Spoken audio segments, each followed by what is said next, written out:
Hello, everyone, and welcome back to this amazing eDiscovery mini-series. Sadly, I have to report today that this is episode 5 and the final episode in the series.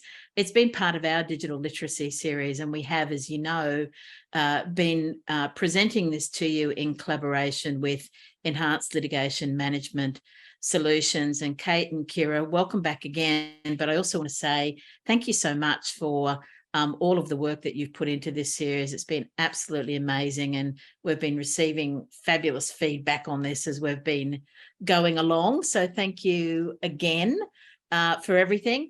Kate, I'm going to, again, as normal, hand over to you to take us through this final one on service and support. Really looking forward to this one because it's really where the rubber meets the road for a lot of people. Obviously, in addition to what we've been chatting about in the previous 4 episodes. So with that being said, welcome, Kate and Kira, and over to you, Kate. Thank you, Terry, again for that wonderful, wonderful introduction. So today is our last episode and we are a little bit sad, but I'm sure we will cope. It has been a real pleasure presenting on the topic of eDiscovery, which of course is very close to our hearts, and hopefully it is now close to all of yours out there in internet land. So today's episode, we're going to cover what consulting services are offered by your eDiscovery providers. We're going to give you a reminder of the technology that is out there that's going to support your litigation process, and we're going to highlight a few of those benefits of each product so you can just have them at top of mind. We're going to talk about the service lines that are supported by eDiscovery provider and run you through all of that. We will run you through the cost estimating process, which is a wonderful process, and what you should expect to see on your eDiscovery cost estimate to help you explain it to your client. Kira's going to give you some tips on how you would go about comparing cost estimates that you receive from different providers so that you can understand the areas to look out for where costs could potentially be hidden. We will talk about what annoys the client most about eDiscovery cost estimates and how you guys can manage that with your client. We're going to give you some tips on how to sell eDiscovery services to your client and the major benefits of those services. And then finally, we're going to run you through what we think a good eDiscovery service looks like from our point of view. So let's head on to the first slide. I've gone with a winter theme today because it's very cold here in Brisbane, probably not as cold as elsewhere, but anyway, we will go with our winter theme in any event. So firstly, let's talk about what consulting services eDiscovery providers offer. So if you're a corporate client, or even if you're a law firm, you may want some advice on your litigation document management strategy. And this might involve whether you would like to outsource these services entirely or bring them in-house or do a combination of both of those things with the support from an external provider. Now, this is going to be dependent on your desired outcome, and we're going to work with you to find out the best solution for your organisation or your law firm. We're also going to ask you to consider whether bringing these services in-house will affect your insurance policies in any way or affect any claim for costs you might have at the end of the litigation, and we're going to consider that throughout that process. Also, throughout this process, we're going to consider the types of software that you utilise in your organisation, and we're actually going to take a test of that software as to whether it alters the metadata of your documents, which could cost you money down the other end of the litigation process, or potentially increase the size of your data if it's affecting the deduplication. So we want to find out all of those particular things when we're identifying what your litigation document management strategy should be so that we're really clear on the risks involved. Next is consulting support for the management of your documents in litigation. So we would really recommend engaging early with your eDiscovery provider to identify exactly what you need in this area, and they'll provide you a cost estimate and then you'll go forward with your process after that. It's really important to engage early with your eDiscovery provider. eDiscovery providers can also consult on the identification collection strategy and the implementation of that strategy. As we have discussed in previous episodes, this is a really, really important stage which can determine whether you can avoid unnecessary costs later in the process. So again, we would really recommend engaging early with your provider in this stage so that they can have the possibility of identifying any risks within your data set and provide solutions for them up front. Now, for smaller matters, you might need to engage an eDiscovery provider for this particular process. But if we would ask you to really consider the information that we provided in episode 2 of our mini-series, so that you can consider all of the different aspects involved in the identification of document sources and collection stage. This could really help you avoid unnecessary costs for your clients once the documents have been collected. So Kira's now going to talk to you about the legal review consulting services that eDiscovery providers offer. Over to you, Kira. Thanks, Kate. So eDiscovery providers can assist you with your legal review strategy and its implementation, as we outlined in episode 2 of this series.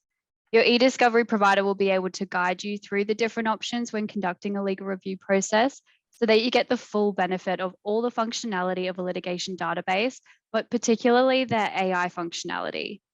So this will assist you to streamline your legal review, reduce the risk of disclosing irrelevant or privileged material, and decrease the overall cost of legal review. Your eDiscovery provider will also be able to take you through the process of disclosing documents electronically and complying with your protocol. In addition to this, they should also be able to talk you through the quality checking processes prior to disclosure, so that you can reduce the risk of disclosing privileged or irrelevant documents. Hey, Kira, before you go on, I know the quality checking process for disclosure is really essential, but does that take a lot of time?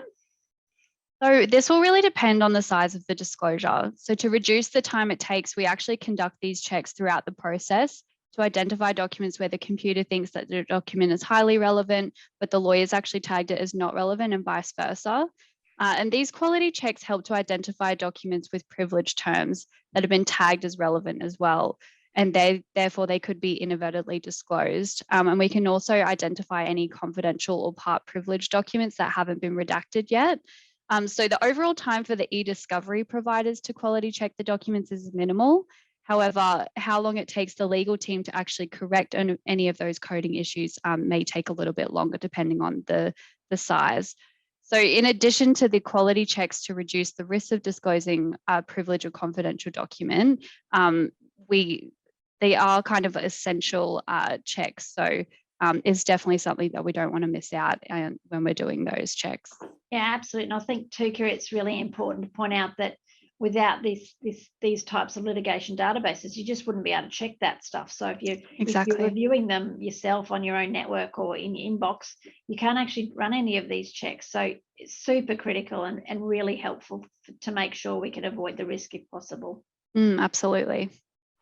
So your eDiscovery provider, depending of course on the experience that they've had throughout their career, should also be able to provide you advice on other legal processes like chronology building or preparing like witness bundles or issue bundles, and adding efficiencies into those processes so that you guys can work more efficiently throughout the process and make your life a little bit easier.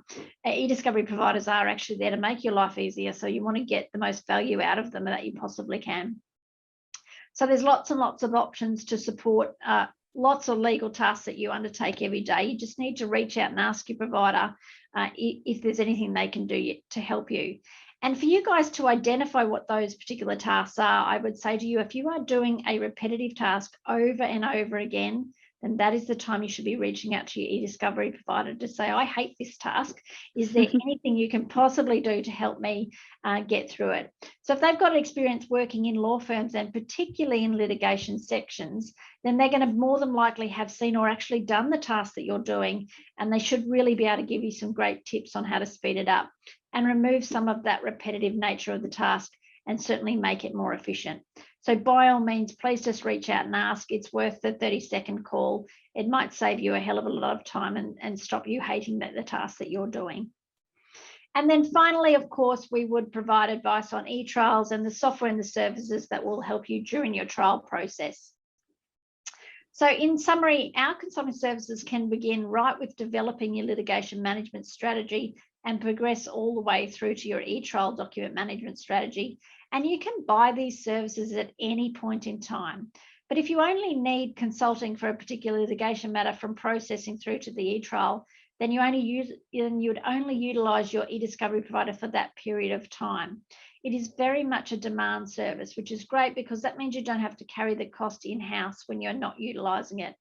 So I would suggest reach out to your eDiscovery provider and see what they can do to help you, and then just run with it. And hopefully you will enjoy the process along the way. So now let's just recap on the eDiscovery technology that is available in the market today. And this is one of my favourite bits, but Kira gets to do this slide. So over to you, Kira. Thanks, Kate. So the most widely used litigation databases used in Australia are eDiscovery, formerly known as Ringtail, Reveal Brainspace, and Relativity or Relativity One. So each of these platforms have a great eDiscovery functionality, but let's just go through the key benefits of each of them. So let's start with eDiscovery. eDiscovery is really easy to administer as consultants. So what that means is that it can reduce the cost of the consulting hours. Not only is it easy to administer from the back end, but it also has an intuitive user interface and has all the required functionality of a litigation database. What we find particularly useful about eDiscovery is the good AI technology available to streamline that legal review process, and not to mention no user license fees, which we love. And Kira, it also helps you with quality checking process, which we outlined in the previous slide. Absolutely. And then next we have relativity. So what really stands out about relativity is the AI tech available to streamline that legal review process. And it also has some really cool filtering functions that enable you to get from a large amount of documents to a small amount of documents very quickly and very easily. This platform also has a few more bells and whistles associated with the collection of documents. And it also has a very sophisticated near textual duplicate identification technology. And relativity is also really strong on constructing searches easily, which is really beneficial to speeding up that review process as well. So lastly, let's talk about the benefits of Reveal Brainspace. So like eDiscovery, it's very easy to administer in the back end, which reduces that cost of consulting hours. It has an intuitive user interface and has all of the required functionality of a litigation database. It also has really good AI technology to streamline that legal review process, and of course, no user license fees. But what really stands out from an AI perspective is that this platform is quite exceptional. It offers sentiment analysis. So for those of you who don't know what that is, it's where it can pick up emotions in text, keyword generation, and concept searching. It also gives you the ability to search across audios, videos, and photos. It has built-in AI models for junk culling and the ability to build your own AI models or reuse AI models from previous projects. So, for example, we're building a model at the moment to search and identify documents related to other projects in the database, with the ultimate goal of removing them from legal review and the database to reduce the costs. So this will be particularly useful for construction matters, where you collect someone's email inbox, and if they're involved in multiple projects, you want to exclude those projects from review. So this allows you to create those AI models specific to your matter and to your client's needs.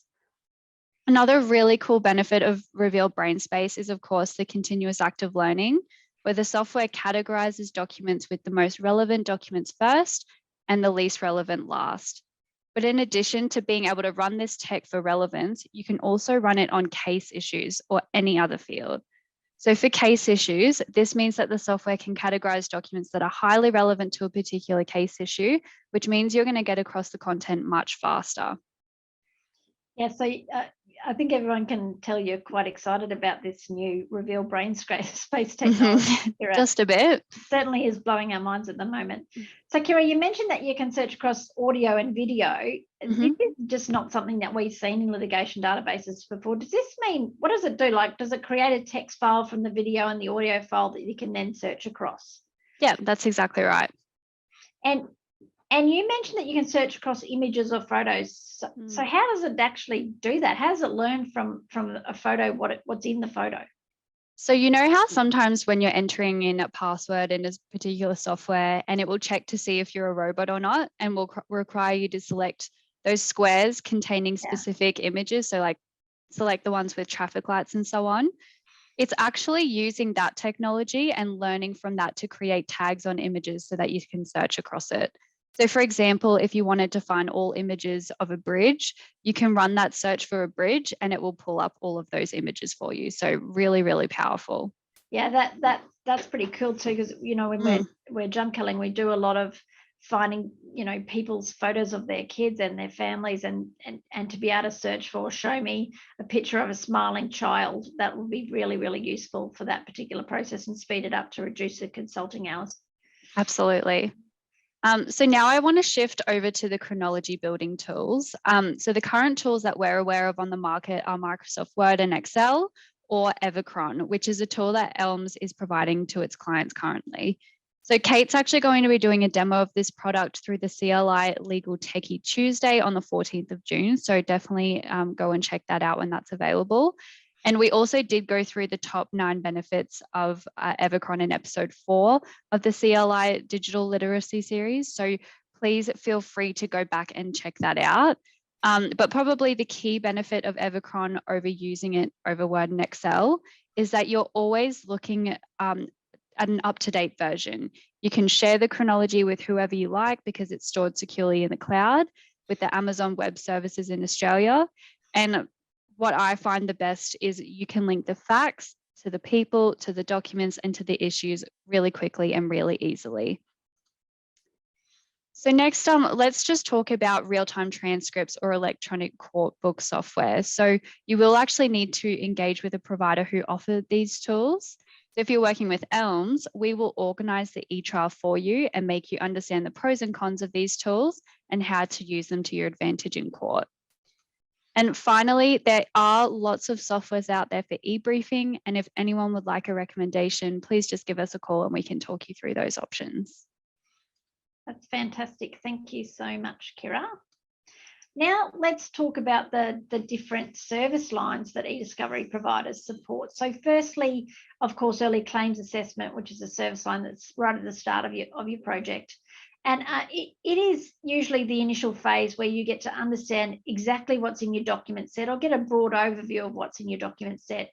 You can remove any clearly irrelevant material and start to organise your documents or bring the structure back into them. So as we discussed in episode 2, when you remove your documents from your client's network, they lose all of the structure that existed at the time. So this is the stage where we start to put structure back into your litigation database so that you can use that structure to navigate the document set. Now, we've got lots of corporate clients who use early case assessment services prior to engaging an external law firm to identify whether they think a claim will go ahead or not. So the process they would follow would be to collect the relevant emails or documents and then import them into the litigation database and interrogate them to see whether there is a potential for a claim or not. And then they would engage an external law firm if there is potential. So reviewing the documents in the litigation database can easily get you across the content of the documents in a really short period of time, as opposed to doing it the old way or bringing those emails into your inbox and trying to review them chronologically, which of course can be very difficult, time-consuming and super frustrating. We also ran over in episode 2 the risk associated with importing your clients' emails into your inbox, so please use that as a good resource to encourage your clients not to do this at all. So the other service lines that we support are, of course, litigation, arbitration, investigations, and insurance. All of these service lines utilize the same functionality as the litigation database, but they just use slightly different workflows for review and disclosure.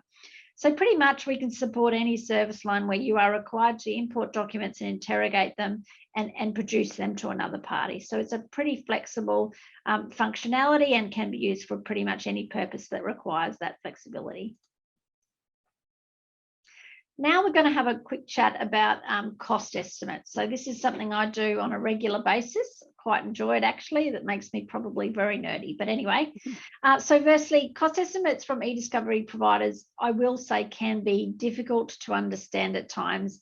And that is primarily due to the terminology we use, the different pricing models utilised by different providers, and the multiple components of pricing, like, you know, fixed rates, hourly rates, and per gigabyte rates for software and the storage of documents. So the components of an eDiscovery cost estimate will differ from provider to provider, but what you should expect to be in your cost estimate is an overview of eDiscovery and why it is important and what its benefits are, so that when you hand the cost estimate to your client for review, they can understand how this service and software is really going to help them. It will, of course, contain the contact details for your consultant or your main consultant you'll be working with, who you need to talk to for billing purposes, and who you should talk to if there is an issue that needs to be escalated for whatever reason.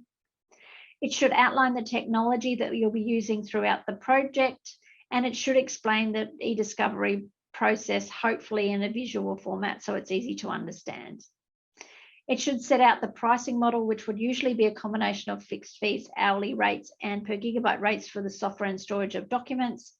And it should pretty much give you a summary of the overall cost so that you don't have to try and do those calculations yourself, particularly if you're finding it difficult to understand. It should provide you a detailed breakdown of the types of tasks we may or may not undertake. So in our particular cost estimates, we list all the tasks that we can possibly do, and we just leave a 0 value next to the ones that we don't know whether we're going to undertake at the start or not. We can update it later as the matter progresses, but it should contain a full list of tasks that we may undertake.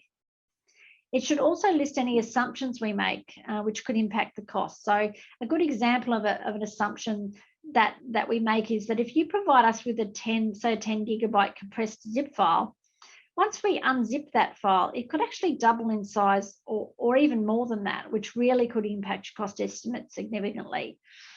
So it's really important to understand what the assumptions are that we are making, and that if you can correct those assumptions and we can provide a more accurate estimate, please just go back to your provider and say, I now know this.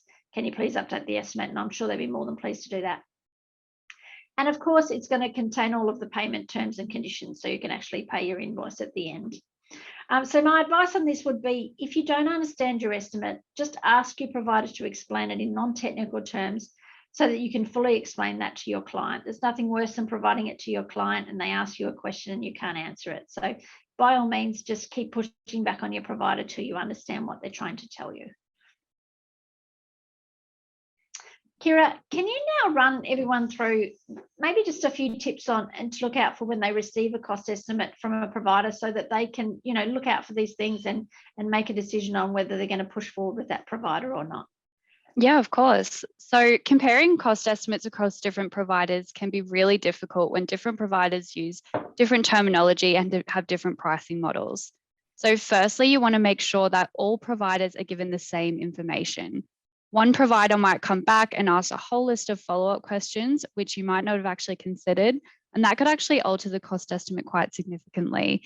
So for example, if your document management protocol requires you to run agreed keyword searches or comply with disclosure categories, if they've already been agreed, you should provide this to your eDiscovery provider when they're doing the estimating, as this is actually going to increase your cost quite significantly because this is a really time-heavy task.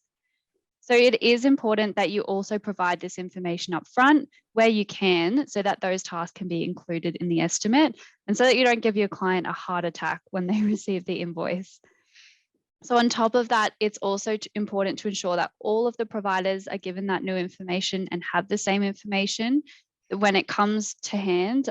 So that helps them be able to update their estimate and keep you abreast of any costs. So from a cost point of view, it's definitely worthwhile doing. And you also want to make sure that all of the providers are estimating within the same time frame. So it may be that between when you received your first estimate and the second, the time frame for hosting documents might have changed. So if this is the case, when you receive your second estimate, the time frame may actually be different, which might increase or decrease the cost significantly as well. So just one thing to check to make sure you're comparing apples to apples. So Kira, what about the cost of preparing the actual disclosure after review? Is that easy to estimate on? Okay, this is actually will really depend on the size of the matter and the disclosure itself. So what we can estimate is the time to run the quality assurance check processes that we mentioned earlier, because this is a standard practice across all disclosures. Yeah, cool. Yeah, so and another thing to look out for is the disparity in cost for processing documents. So some providers charge a flat per gigabyte rate, others charge hourly rates. So you need to understand that depending on the volume of documents you're processing, which option is the most cost effective for your client. So at Elms, we charge fixed fees or hourly rates for processing, as we've found this to be more cost effective than a gigabyte rate. And you also want to make sure that you're not being charged for the computer time to complete the processing and only be charged for the actual human time to set off that processing. You also want to make sure that you have a good amount of detail on the tasks that the provider may or may not undertake. So kind of leading on from what you said before, Kate, Yeah. eDiscovery is very much driven by repetitive processes. So your provider should be able to list all of those tasks and put time to them and provide you with a fairly accurate cost estimate. And to make sure, you also want to make sure that you've been asked whether you have some hard copy documents that you need added to the database for review, because getting hard copy material converted to electronic and processed in accordance with your protocol can be very costly. So you do want to have a general idea of those costs up front. If you do have a quote that includes user license fees, please make sure that the provider actually calculates the number of users over the time period so that you can have a true reflection of the cost as opposed to just the unit value. We would also advise that you make sure that the provider includes the correct number of user licenses. So for example, if you had a matter with hundreds of gigabytes, having 1 or 2 user licenses may not actually be feasible and probably not sufficient enough to conduct your legal review. So make sure you have a broad idea from your client on the number of documents, if possible, before working out approximately how many lawyers will need to do the legal review, and provide that number to the eDiscovery provider so that they can then provide an estimate on it. Another area to look at is the deduplication rate. So sometimes providers will say that you're going to get a 50% reduction from deduplication to reduce their costs of the estimate, when this may not actually be a realistic reduction rate. You also want to consider whether your eDiscovery provider will need to objectively code any dates on documents if the dates are busted.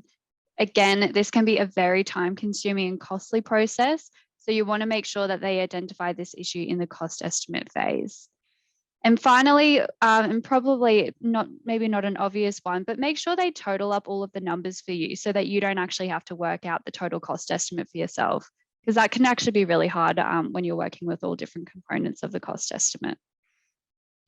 So I've reappeared here to see if I could ask you a question about that slide that you're on, Kira, with the previous one, with those and things to look out for. Do you folks find that of all of those, there are maybe 2 or 3 that, you know, repeatedly come up because people have forgotten to look out for them? So almost like, of all of these, I know they're all a priority, but are there ones in particular that people are likely to kind of drop the ball on and forget about, that you see coming up frequently? So I think the main one is sometimes the lawyers might not actually know what they need as of yet. So if we read the document management protocol and we see that you need to do disclosure categories, that's an automatic flag to us that there's going to be a lot of time associated with running searches for those. So that's where we would add time into the cost estimate. So it's really important that your provider kind of has those documents if you have them on hand, or they ask you those follow-up questions to include those costs, because sometimes what will happen is they give you the cost estimate, they leave out that task, and then when you're asked to do that task, that cost suddenly comes up, and it can sometimes be a bit of a cost scare. Yeah. I would say too, Terry, with that user license, we don't charge user license fees for new eDiscover or Reveal Brainspace, so we don't have this issue, but we often do compare cost estimates for clients, and you know, sometimes there'll be a matter with a terabyte of data and they've only estimated 2 user licenses, and that just can't be accurate. And you know, sometimes the user licenses can be 2 to 220 per user per month, which if you've got 10 people on it, can really bounce the costs up really quickly. So you just have to be sure that you are aware of, you know, how many user license fees that they are intending to propose for your particular matter. Absolutely. And on all of this stuff, by the sounds of it, and I know that you've said this, but probably just reinforcing that, to be absolutely certain you're comparing apples with apples and not apples with oranges, right? That's exactly right. Yeah, because even with the deduplication rate, like, you know, if we know what it's going to be, like we recently had a matter where we collected one individual's email inboxes from multiple devices, his mobile phone. So we knew our deduplication rate was going to be ginormously great. And we predicted an 80% reduction, and we were just about right. but that wouldn't be the normal course of events. So you just, if you know the answer for the deduplication, then estimate it. If you don't, you have to really highlight that that is just a complete assumption. And I think 50% is a bit too much of an assumption. So you just need to be, and I suppose it's really hard for lawyers to understand these cost estimates when they're not working in it every day. Yeah. So by all means, if anybody needs us to look at a cost estimate for them to point out the questions we would ask, do that, because I think it would be worthwhile for your client, and even just for your better understanding of what you're looking at, rather than, you know, just going with it and then getting the bill shock at the end.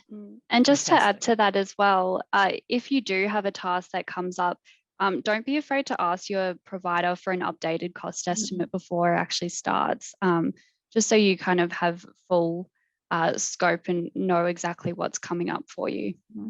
Yeah, that's a good tip. Excellent advice. Okay, I'll go away again now. Bye-bye.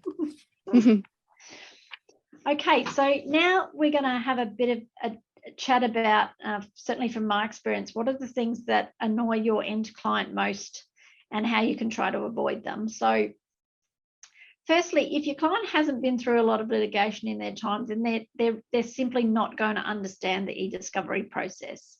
So and they won't understand how it's going to help them or help the legal team to review documents efficiently and reduce the time for legal review, which is actually going to help them on the cost point. So you might just want to take a bit of time to explain this, and it's really helpful if your eDiscovery provider can give you a visual diagram to assist to understand it quickly, because I often find with our particular process, if you see it visually, it makes a lot more sense than if you see it in text. So your eDiscovery provider will certainly have something to assist with this, so just reach out and ask them. And I find also that clients get really annoyed about unexpected increase in hourly rates, as we all do just in our regular lives. So this will happen. This can happen if your eDiscovery provider hasn't been given enough information in the cost estimating process, or if they have completely underestimated a particular process because they didn't have enough information. So an example, for example, if we provide an estimate and then you agree with the other side to do disclosure categories and keyword searches, as Kira's mentioned previously, the consulting hours will significantly increase. You might just want to consider this prior to getting a cost estimate, or update the estimate once you know if this will be agreed or not, so that your client doesn't get any bill shock.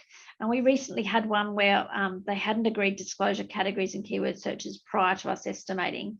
And, you know, they hit us with a document plan which had hundreds and hundreds of keyword searches in, and it literally took Kira weeks and weeks to run. So we updated our cost estimate, provided it to their client. I'm sure they had a little bit of shock when they saw it, but at least their expectation was that they were going to have an increased cost. So another area where costs can, of course, blow out is data size. So you need to make sure that your client understands that if they provide us, you know, a 50 gig compressed data file, like a zip file, then this amount will potentially double or more once it's unzipped. So your eDiscovery provider, your poor little eDiscovery provider, could I say, won't know the real volume until they've actually processed the data. So it's really difficult to estimate this on your cost estimate.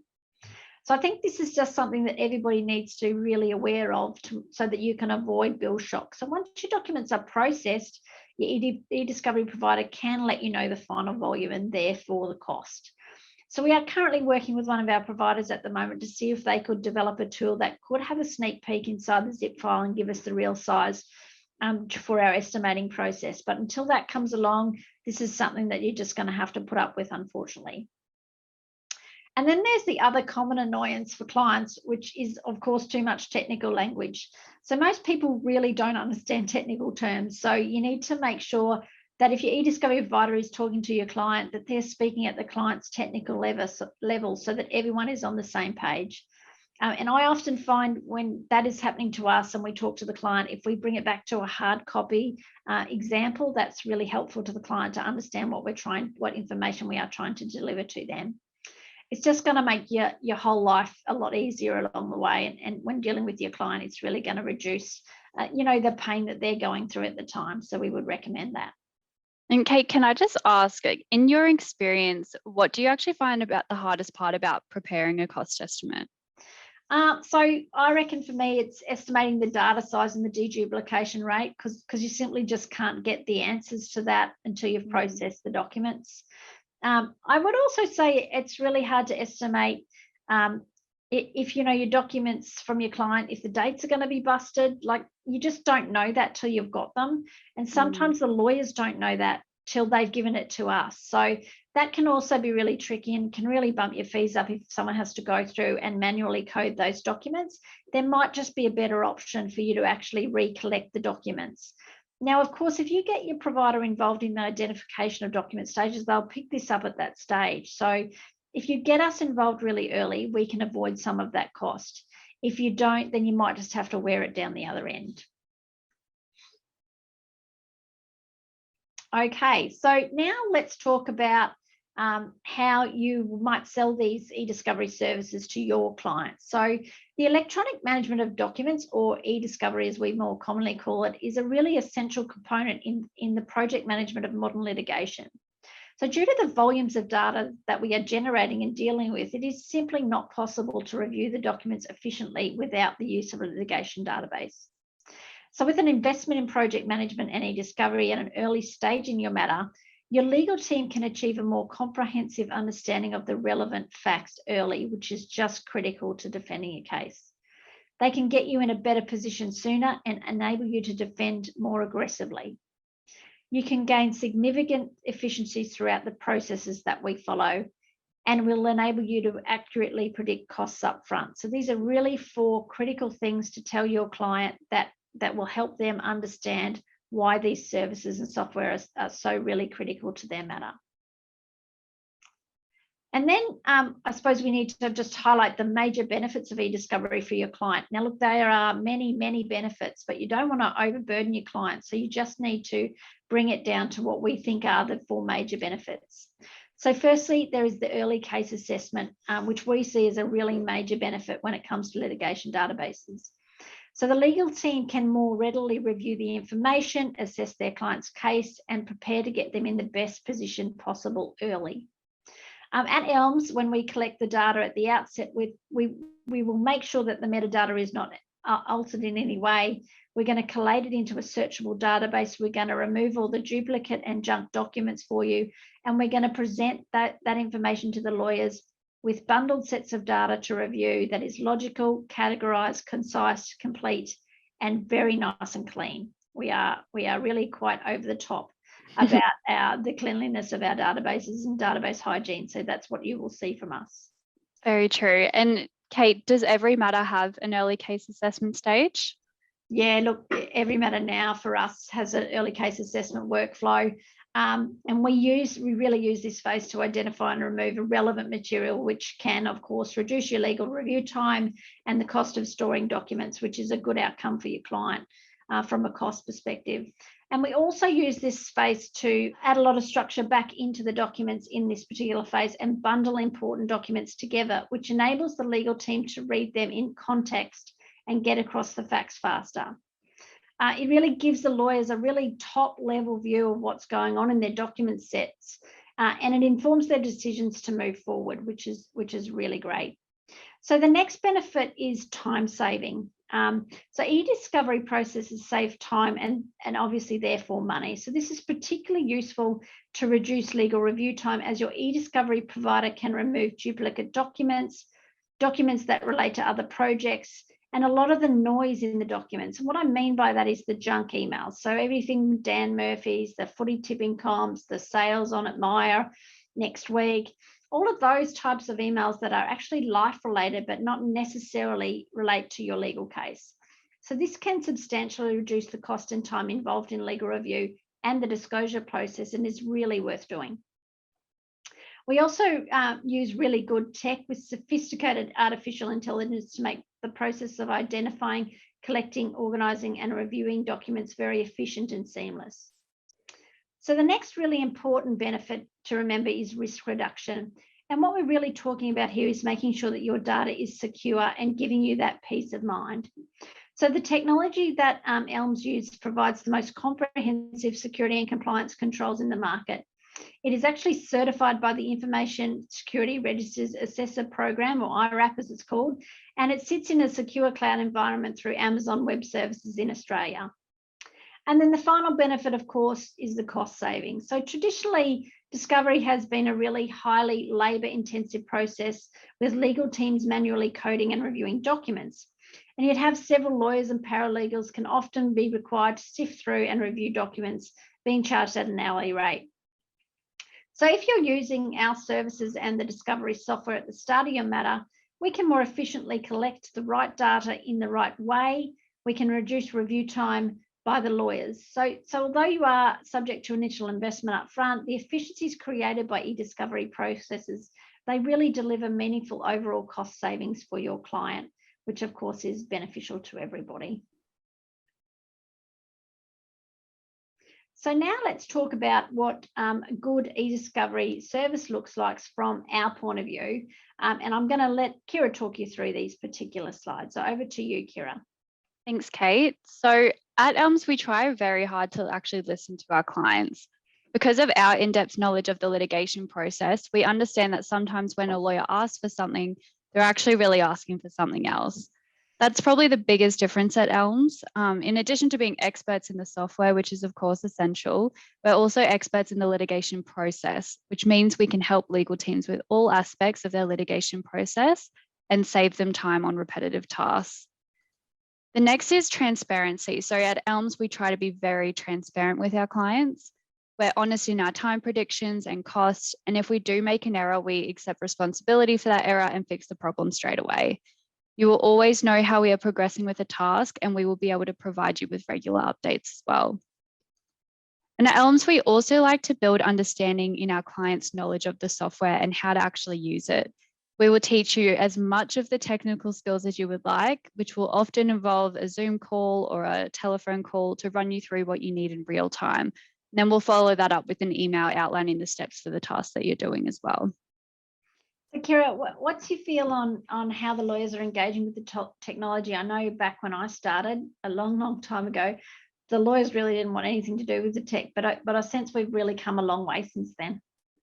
Yeah, so what I've really noticed is that the more the lawyers understand the benefit of the technology and the cost saving it has for their clients, the more engaged they are with knowing how it actually works. So what I find is it's our job to, as eDiscovery consultants, to outline those benefits so that the legal team really understand how it all works together. And we often find that the more engaged the legal team are with knowing how to actually use the product and the technology and the different functionality, the better the outcome is with using a litigation database overall. Another thing I've noticed is that with this new generation of lawyers coming through, we're all about finding the quickest and most efficient way of doing things. So learning how that technology can help them do that has definitely played a huge part in their level of engagement as well. Yeah, great. And the next point I want to talk about is response time. So it's really important to us to respond quickly to your emails and telephone calls. So if you call us, you'll be dealt with promptly. And if you send us an email, you'll receive a quick response followed by an information on the action we're taking. So I know that from being on the other end as a client, it's really important for me to know when your task is received, when the task is being actioned, and also an estimate of time of when it's actually going to be completed as well. And the next thing I want to talk about is at Elms, we also like to speak plain English to our clients. So although we do sometimes need to speak in tech talk, we can easily convert that to plain English so that you can make an informed decision on the way forward. Next is that we deliver what we say we're going to deliver. We will not give you a time frame that we cannot deliver on, as we want to make sure that you can meet your deadlines.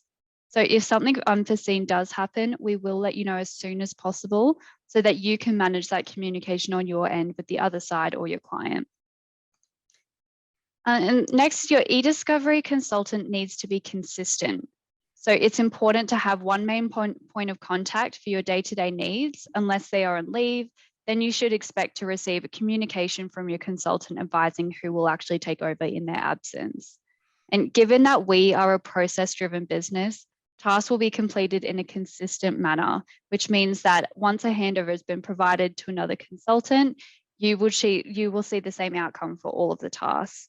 And in addition to that, you should also be provided with a contact for your accounting queries and also someone to escalate issues if you're not happy as well. Next, the provider needs to actually understand the litigation process so that they can predict what you'll need next and make your life a little bit easier. So we think this is a really important aspect when selecting a provider. At Elms, not only do we get training in the technology, but we also actually spend a great deal of time learning about the litigation process and where we fit into that process. And finally, they need to be nice people and enjoyable to work with, because we do spend so much time on the phone and emailing, and there's nothing worse than when you have people working with people that you find it hard to communicate with. So do yourself a favor and find a nice eDiscovery consultant and treat them well. Thank you, Kira. I can confirm all of my consultants are very nice people.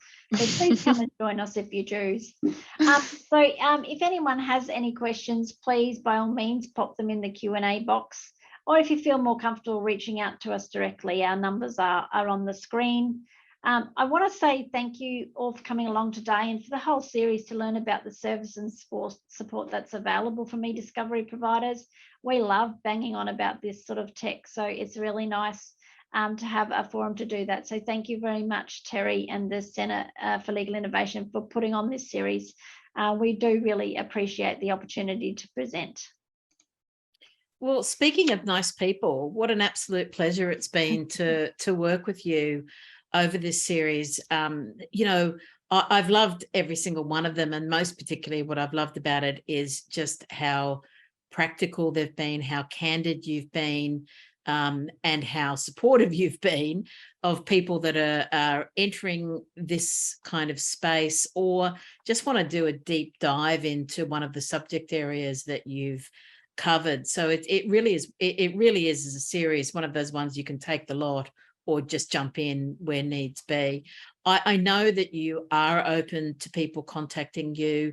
Obviously, all of the details here. You'll also find them on LinkedIn or follow them on LinkedIn for that matter if you're wanting to keep up to date with what's happening in this space, because, you know, it seems to me that with technology advances, it really is a space that almost personifies continuous improvement, doesn't it? It's just kind of moving all the time. Yep, and you know, we learn with every new bit of data we get, so then that's implemented into the product with enhancements. Like it changes on a daily basis, so yeah, it certainly keeps us on our toes, does it, Kira?